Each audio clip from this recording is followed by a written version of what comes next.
we have given triangle ABC and we have to check if this triangle is isosceles.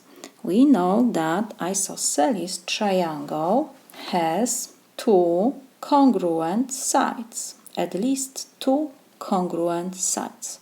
So let's check the angles. Because we have given these two angles, we can find the angles of our triangle.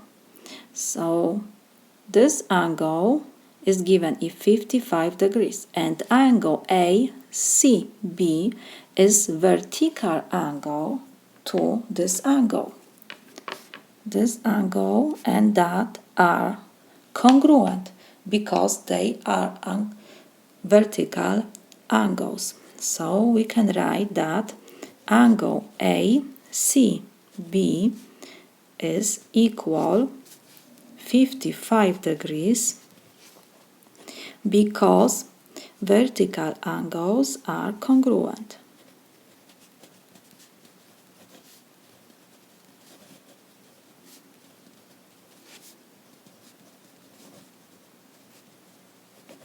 What else? We have given that this angle has 125 degrees. So the angle ABC will be supplementary angle of this angle because here we have 180 degrees. So angle ABC will be 180 minus 125 degrees. So we can write, I should put the measure here of angle ACB as 55 degrees. So measure of angle CBA,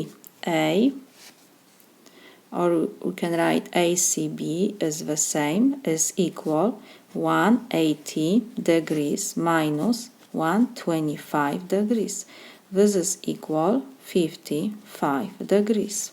So we have that this angle is 55 degrees and that angle is 55 degrees too. So they are congruent. So if we can write two angles of triangle are congruent, then the sides of opposites them are congruent. So we can write this if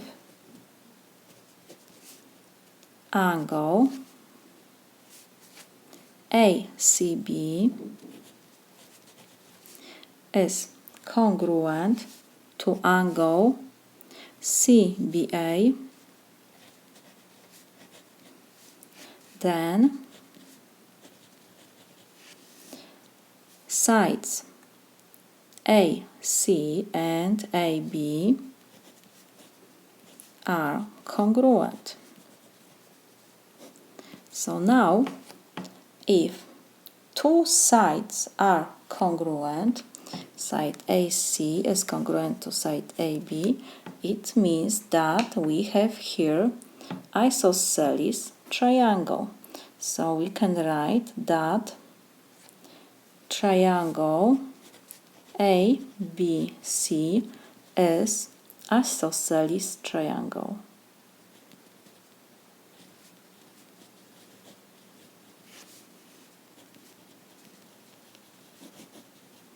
We can always check. We know that the measure of angle A will be 180 minus these two angles because measure of interior angles of triangle is 180 degrees. So measure of angle A is equal 180 degrees minus, and we have ACB as 55 degrees and CBA is 55 degrees.